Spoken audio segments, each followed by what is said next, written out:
Welcome to Passion Inspires. Join us as we explore the world of marketing and design and share insights and stories that spark inspiration and drive meaningful change. Welcome to Passion Inspires. I'm Jeff Terpstra, and I'd like to talk today about how do you prioritize your marketing initiatives for a nonprofit. Mary Buikema was Executive Director at Habitat for Humanity of Kent County, and I first met Mary 15 years ago. Mary was a new executive director of Habitat Kent, and she came from a corporate background, had worked in construction, but had a deep passion for Habitat's mission. As a new executive director, our very first meeting where she welcomed Rachel Send and I into her office, Mary said, "Rachel and Jeff, I have an idea for the annual appeal.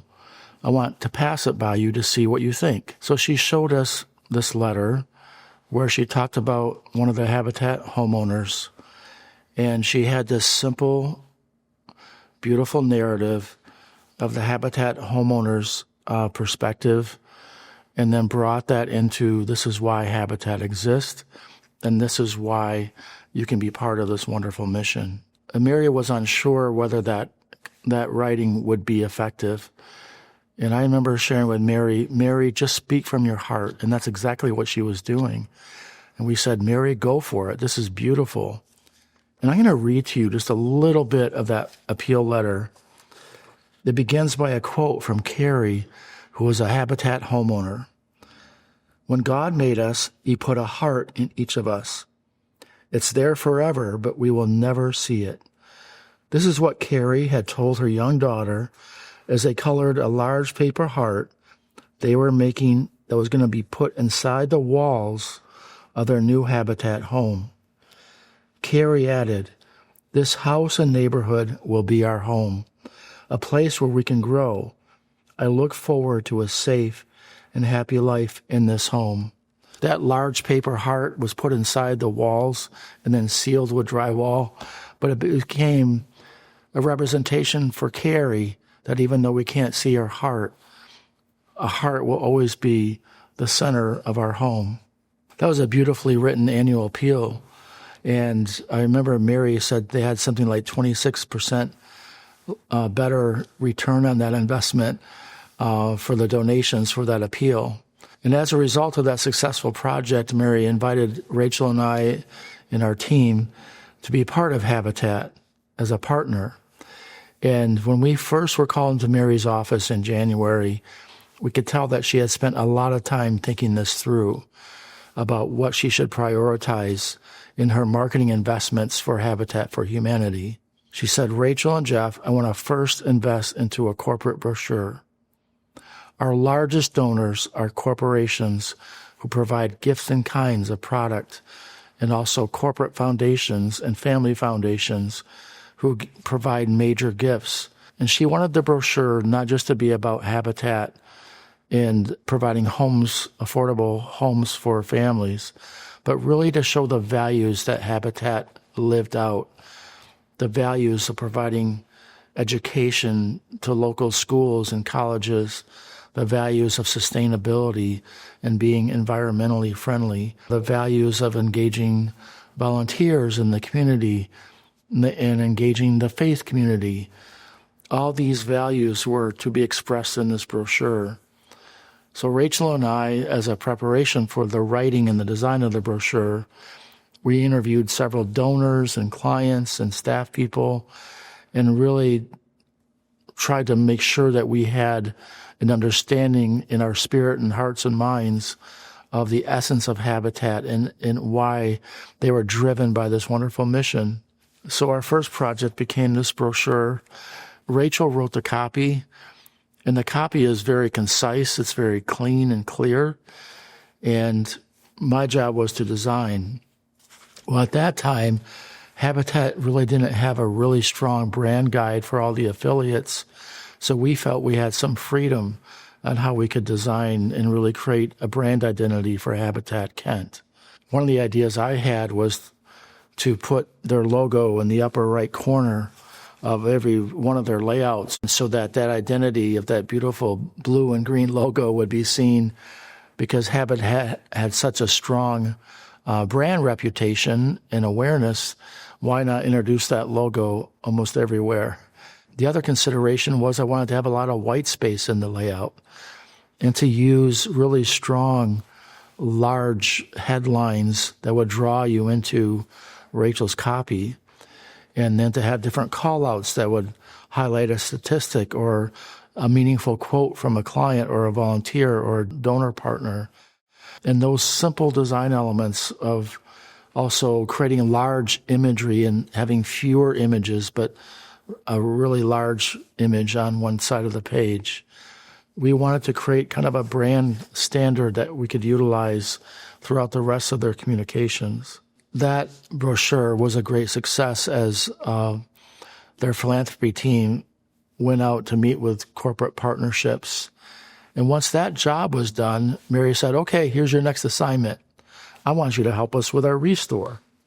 Mary explained that the Restore was a retail place where they provided home improvement products at a very affordable price. Donations were given to Habitat for Humanity by corporate gift and kind donors who would provide all kinds of building products, hammers, paints, windows, all kinds of products at a really reduced rate or sometimes even free. And then other donations were provided by contractors who would take down an old kitchen cabinet, and then they could donate it if it was in good condition for a homeowner to buy at a really affordable price. So this was a relationship of win-win-win, where corporations could have a high tax deduction for their gift and kind donations. Homeowners could buy things at an affordable price, oftentimes half the price of another retail store. Then Habitat, their earnings and profits would go to Habitat's mission. So everybody wins. Mary said, we really want help with marketing the Restore to potential donors, to shoppers, to volunteers. And we also want that preparation of marketing and brand awareness to be for the launch of their second Restore that was going to be on the north end of town. So Rachel and I went to work. We sent mystery shoppers into the Restore, and we asked them to give us feedback on what their experience was. Well, at that time, there were several things. In fact, Rachel had written a whole 7 or 8 page marketing plan just for the Restore. A lot of it was how they could improve the experience, the customer experience.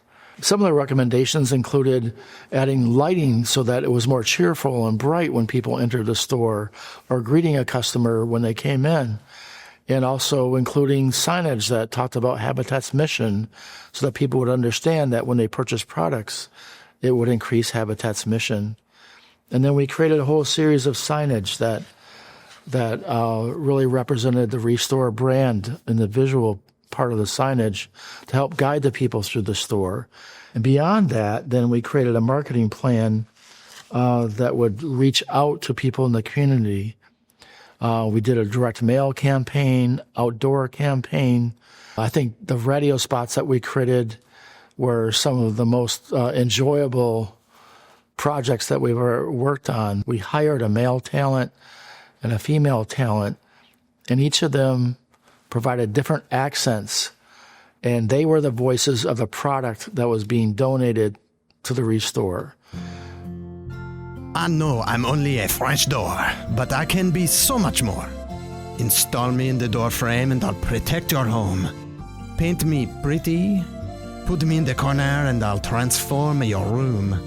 Or you can get fancy, turn me on my side, attach some legs, and voila, I become a table.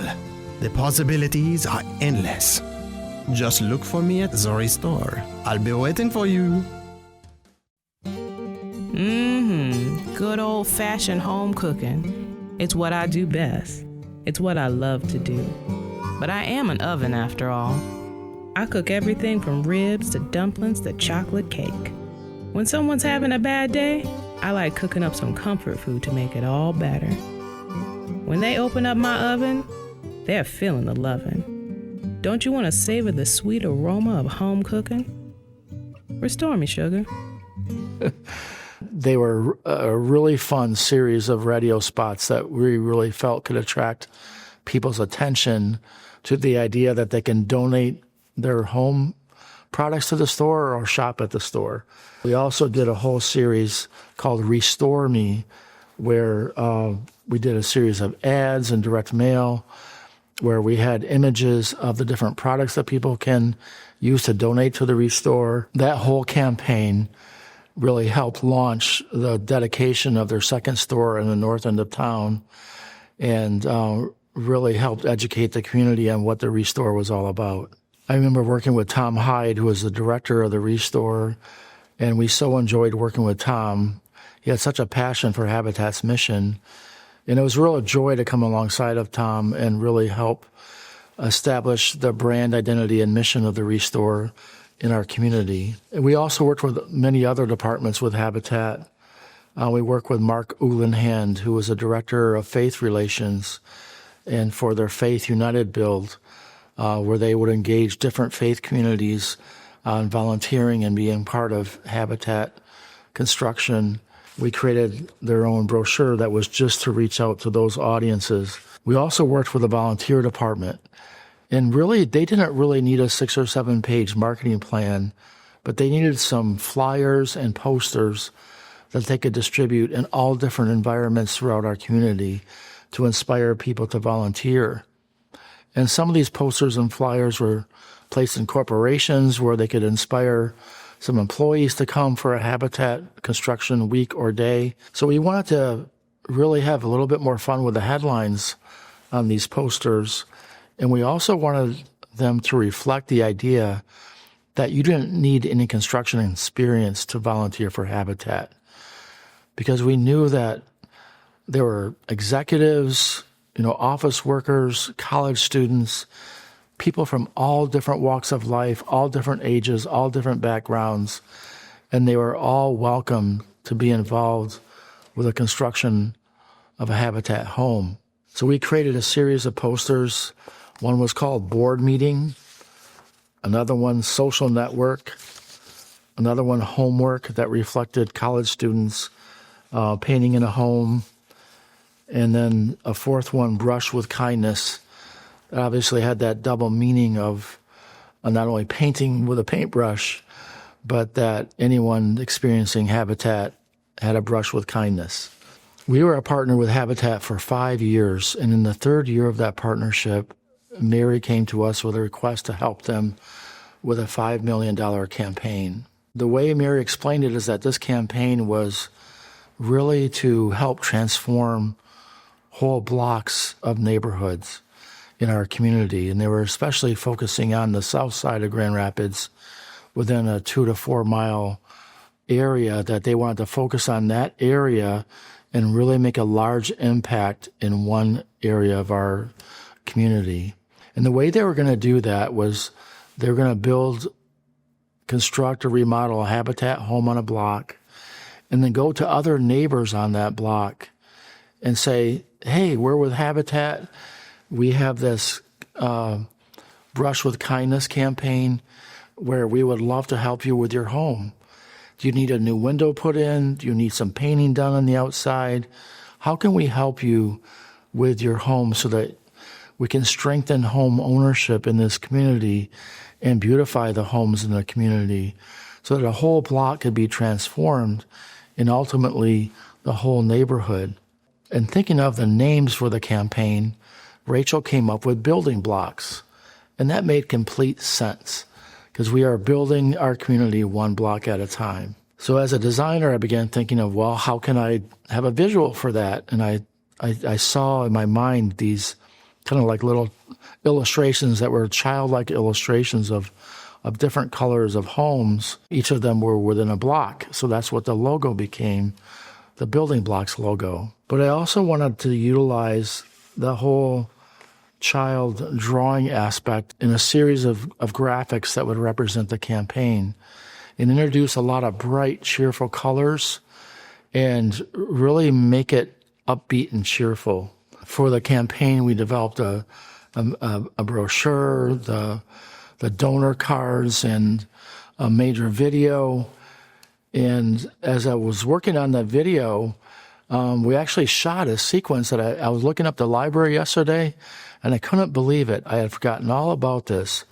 But at that time, Jonathan was my videographer, and he shot like this 30-second shot of me being on location at a Habitat home and just sharing how my heart was moved that day as we were witnessing all these volunteers working together. We're here at Habitat Home Construction doing interviews for a campaign coming up and for their Facebook page and new website that we're developing.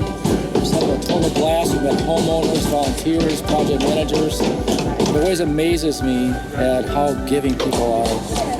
Every day we meet people on site here that are just giving of their time and absolutely loving it. Habitat has such a beautiful reputation in our community. And I mean, what better way of engaging so many thousands of people? At that time, they were engaging 8,000 volunteers a year who would show up at these Habitat homes. What a beautiful way to get out of your office as a team and build camaraderie and friendship with your team members by working on a Habitat home together. And we just love Habitat's mission. As we learn more about Habitat again in this Building Blocks campaign, we featured about 5 different Habitat homeowners in the video.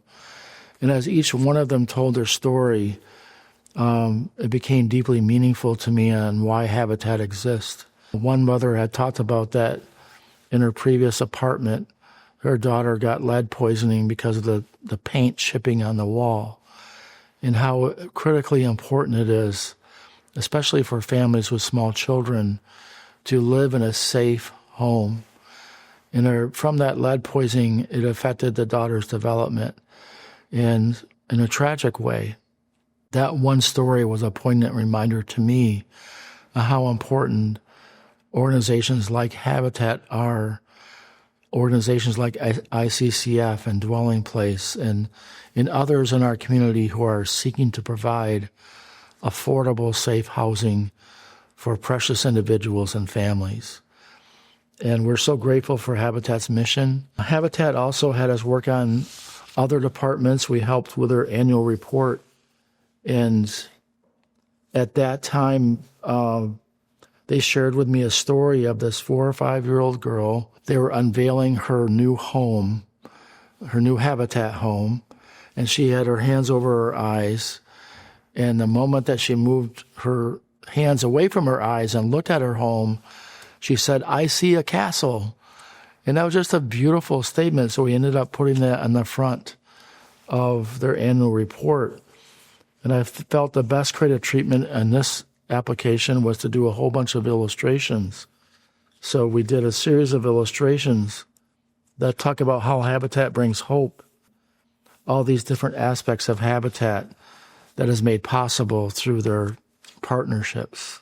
It always struck me that for a Habitat homeowner, their monthly mortgage was sometimes less than the cost of what it would cost for an apartment.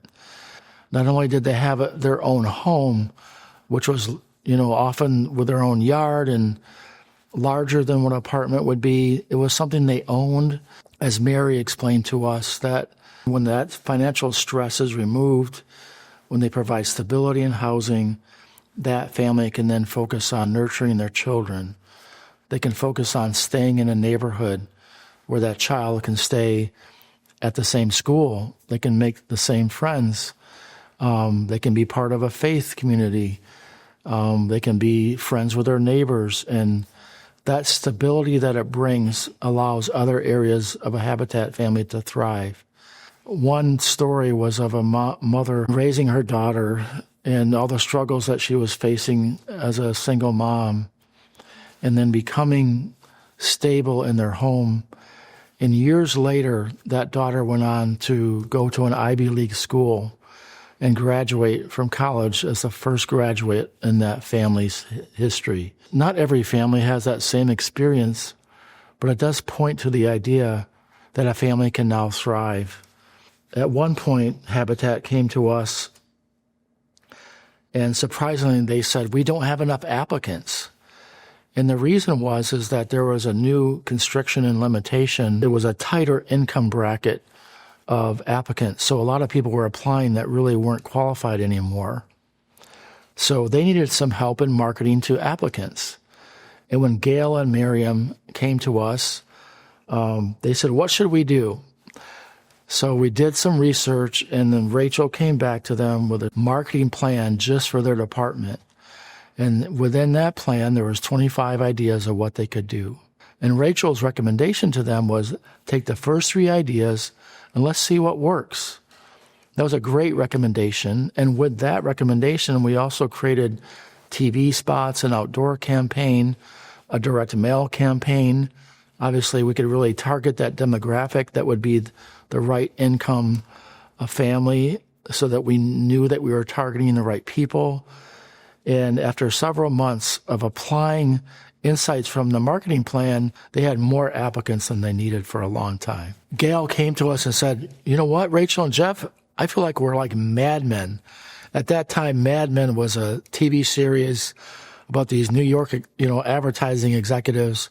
And the beautiful thing about that was that Gail felt like we empowered her and her team to do their own marketing from there on out. And it was super successful. And she felt like she was it, That was so great. Some of the other projects that we worked on for Habitat was some van wraps. A truck or a van is like a moving billboard throughout the city. And we presented the idea that you can build hope for Habitat homeowners, and you can donate, apply, or volunteer. And we had that call to action on these vans. It's been a long time since I first met Mary, and since we first met in Mary's office. In fact, like I shared, that was 15 years ago. And we worked in partnership with Habitat for about 5 years. And I just want to thank Mary Buikema and her team, Mark Uglenhand, Gail Holland, Tom Hyde, so many others that we were partnering with at that time. It was just a wonderful partnership. And I'm so grateful, Mary, that you gave us that opportunity on the very first day that we met in your office and talked about your annual appeal. And at the end of the 5 years, I felt like Habitat was on obviously a very strong footing with the leadership of Mary and all of her team. And it was just a real joy and so rewarding to be a partner for Habitat. So thank you, Mary, for making that happen.